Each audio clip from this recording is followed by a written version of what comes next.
Grab your pen and paper because today I am sharing 20 dates that you can do at home. Michael and I have sat down and done all the legwork, and hopefully you can find a date that will suit you and your loved one to do at home while the kids are asleep. So if this sounds interesting to you, stay tuned, give this video a big thumbs up because it really does support our channel. Don't forget to hit subscribe and tap that bell so you get notified when we upload every Monday and Thursday, and let's chat dates that you can do at home. If this is our first time meeting, thank you so much for clicking on today's video. My name is Beck and I am a mom to 4, and Michael and I really are wanting to make sure that we invest in our marriage, and it is quite hard to organize times where we can go out on dates, especially with our youngest only being 5 months old. I'm still nursing him and he's very unpredictable with his routine. It's not like I can put him down at 7 and go out. He also doesn't like taking a bottle at the moment, and all of these factors play into the stress of not wanting to go out on a date. So our solution has been to brainstorm 20 dates that we can do at home, and we are working through this list. I'm wanting to share this with you, so hopefully you can find some inspiration of a date that will suit you and your loved one. So let's get into date number 1. Stargazing. This was such a beautiful date. Once all the kids had gone to bed, I took a picnic blanket out the front yard and we took all the cushions off the couch. Michael made some hot chockies and we took our big fluffy doona out and we just laid in the front yard with our hot chockies and we just looked up at the stars and we held hands. And this was so magical because when you have 4 kids, it is very hard to find opportunity to hold hands with one another because you're generally holding a little kid's hand. We actually were outside for an hour and a half, which was lovely, good quality time. No phones allowed on these dates because the whole purpose is to reconnect. Number 2 is a classic pizza and movie. This is a lovely go-to and homage to just our time before kids. Whenever there is a pizza deal, like a really good deal, Mick and I will order maybe a couple of pizzas and we will watch a movie, and we generally try and pick either a release that has just come out to Telstra TV, and it could have been a movie that we wanted to see at the movies but obviously couldn't, or we watch something that is a favorite of ours and we haven't seen for a long time, and it's just reconnecting over that shared experience. Third idea is takeout. It is so special once the kids have gone down to bed for you guys to have a late supper and order your favorite dish. I know with Uber Eats we get discounts on different things and there's like 2-for-1 specials sometimes. So even if you wanted to make it cheap, you really can make it cheap to get food delivered to your house. Another way of making this special is putting on some nice music to listen to. You might light some candles, or in my case, I love fairy lights, so decking out some fairy lights. You can even do takeout as like an indoor picnic if you wanted to go that way. The 5-question game. Now this is a game that Mick and I don't know if we invented it, but it's something that we started when we were dating back in 2010. And it's when we would ask 5 questions. Now back when we were dating, it was like very cute questions like, where do you want to be in 5 years time, and what do you think we'll be like as parents, and all of those like wishy-washy questions. And then as our relationship has evolved, we actually have to think of different questions to ask because you're not allowed to ask a question that you know the answer to. It is something that you wanted to know. So it could be a bucket list thing, it could be like, what was your favorite memory from the past, what's something you want to improve on, are you in your dream job? It's one of those cases where you are intentionally trying to get to know your husband or your wife, and I really do like this game. And we also answer the question that you ask.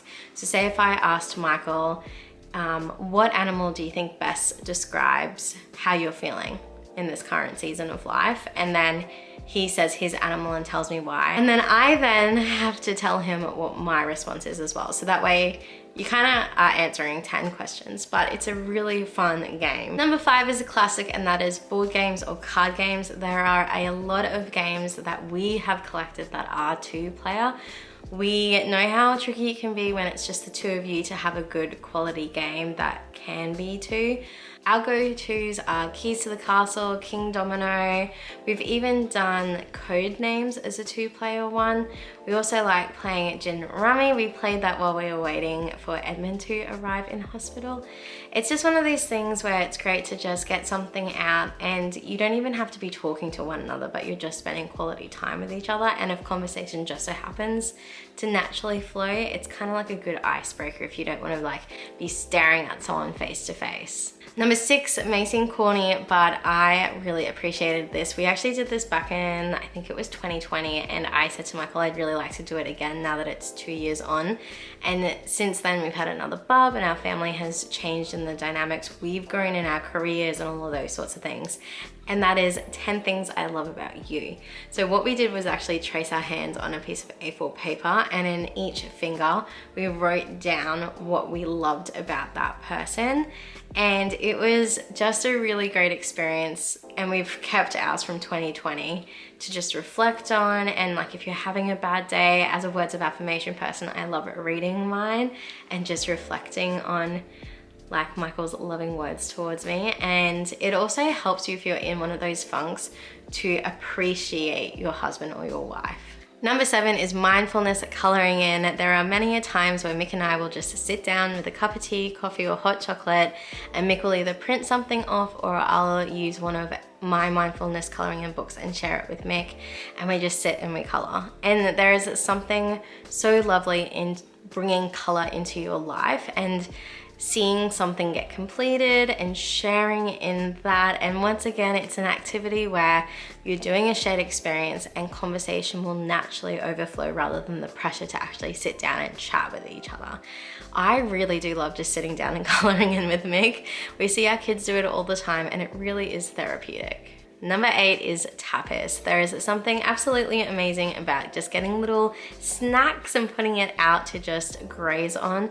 Mick's idea for this one was when you're going shopping, go down the freezer aisle and collect as many things as you want. So you could get, you know, some pies, sausage rolls, mini pizzas, spring rolls. You could get some curry puffs, and then you could go down the dessert aisle and you could get like mini cheesecakes or little ice creams or churros. Like pick up little things as you go and do your weekly shop. You could even do a fresh food tapas if you want to do that and get some fruit and some cheese and some dips and some crackers, and then just sit down and once again eat. Mick and I swear, think that food is a love language and it's really how we bond. Before we had kids, we loved going out to cafes and restaurants and just sharing in that foodie experience, and we can still do that by bringing it into our home. Number 9 is a classic, and that is playing Mr. Squiggle. This is a childhood memory of mine, so comment down below if you remember this TV show. But you put random objects onto a page and you give that drawing thing to your partner, and then they have to complete those random squiggles into a picture. It's really fun to see how the other person's brain ticks and what they can create out of it. We've done it where we've drawn our page into a bit of a grid and then done 3 squiggles in a box before we passed it over. And this was really fun. You might not do a lot, you might only do like 6 boxes or whatever, but it really is great just to sit down and just have a bit of a laugh, really. Number 10 is inspiration from Gordon Ramsay's Hell Kitchen, where he does blind taste testing. This one, you could either do drinks or you could do random items from your cupboard. Obviously, when Mick and I were brainstorming it, we very much set the rules that if we were to do this, you can't do anything crazy like a teaspoon of flour. It has to be edible foods. You might do like a teaspoon of peanut butter, and you might do a teaspoon of cereal, and then a teaspoon of like kids cereal bar or whatever. Like, be creative with what you've got. The other thing that I've seen floating around TikTok is the soft drink experiment, where you cover the labels, or you could even put it in cups and number them, and you know which cup is what, and get the person to see how good their taste buds is. So you could see the difference between like Coke, Diet Coke, Coke with no sugar, Pepsi, Pepsi Max. You could also just take random drinks honestly out of your fridge and make sure that the person doesn't see it, and then get them to taste it and tell you. I love the sound of this day, and I'm very much looking forward to when we get around to doing it, because Mick and I, once again being massive foodies, it'll be a very healthy competition. Number 11 is Lego, and Michael was absolutely spot on when he shared this idea with me. We have so much Lego from the kids, and they get so much enjoyment out of playing with it, and we had so much enjoyment playing with it as kids, so why not play with it now? There's absolutely no reason not to use the resource that we have and have just a social build, or you could have like a challenge build like on Lego Masters, and it really could be just such a fun date together. 12 is a paint and sip. I did this with my sister. She came over when Eddie was only a couple months old, and she bought some canvases and paints that she got from Kmart, and we did a little tapas while we were painting and sipping. We just did some soft drinks, but obviously you can do your beverage of choice. You could do alcoholic, non-alcoholic, hot beverages, cold beverages. You could just do food and do like a paint and eat sort of situation. You could do a paint by numbers. You could do a blank canvas and maybe watch a YouTube of how to do a specific style. But a paint and sip at home is a great idea and just a lovely way of doing that creative outlet if that's what you guys enjoy doing together. 13 is a pamper night. I need to have company to do self-care sometimes, and Michael is absolutely down for it. Now that we're in our 30s, we're also very mindful about our skincare routine, and Mick is fully on board with doing some stuff to look after his skin and my skin, and just, you know, investing into our bodies. And a pamper night is something that he's interested in, which I am so thankful for. So that's probably something that we will be doing in the near future, is I might get maybe a foot mask, or we might do, you know, facial. Obviously, I'm not gonna sit there and paint Michael's nails, but it's just fun to just sit there and pretend to be a little bit special at home and just enjoy each other. And like giving each other some massages is a great way to reconnect. Like I said at the start, sometimes it's so hard to have physical contact as husband and wife because you are constantly giving to your kids, and having that pamper night where you might give each other like a hand massage or a foot massage and do your facial is just, it sounds so relaxing. Light some candles, put on some spa music, and just enjoy the night. 14 is a country themed night, so you could either just randomly pick a country, or you might have a country that you love together and just do everything according to that country. So say if you did a Italian themed night, you could cook, you know, some pasta, you could make some garlic bread, you could then listen to some Italian music, you could put a little thing on the TV and enjoy watching like surroundings of Italy and just reminisce, eat some wine and cheese and chat with a picnic on the floor. Like pretend like you're going to that destination and do a destination themed date at home. 15 is trivia. This is Mick's suggestion. He loves trivia, and now that Netflix has trivia on, he thinks it's a great way to have that shared bonding time. I am still 50-50 when it comes to trivia, but I know it's something that he loves to do to test his general knowledge and, you know, key specific area knowledge. And so this could be a date night that might suit you and your loved one. Let me know what you think of trivia in the comment section down below. Number 16 is one that I found during my research, and that is you can go on virtual tours of museums, like famous museums. I never knew that this was an availability. I think this is just a really great way of just experiencing those shared cultural experiences together. I know I've done a European trip, but Michael hasn't, and having kids makes it a little bit trickier. But being able to access these world-renowned museums is just an amazing resource that you can just share together. And I'm very, very excited to be doing this in the near future. Number 17 is origami. I think it is so sweet if you make something together. You can make origami flowers. There are so many things out there. And yes, it can be a challenging thing, but I find doing those activities that are hard to begin with and you persevere and get through are the most rewarding.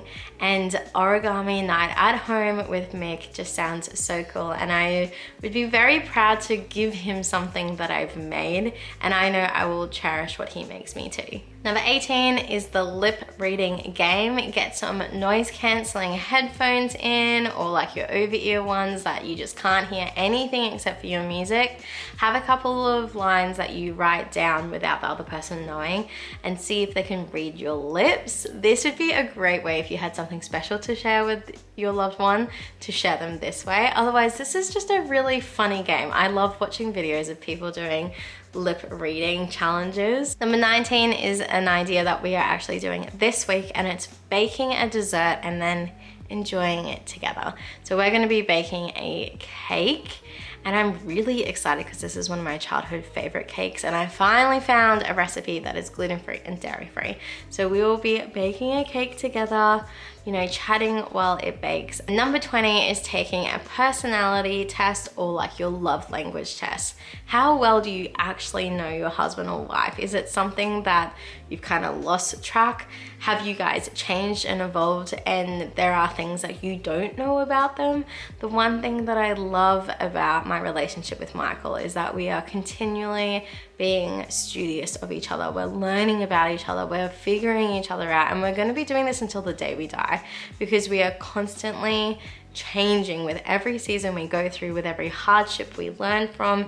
And so intentionally getting to know each other better really is an amazing thing that comes out of date time or marriage time. And I find taking that personality test and knowing the person that you're living with and loving with and parenting with is so important. I know this video is long, but it's because I wanted to share as many date ideas that Mick and I could think of in our little brainstorming session.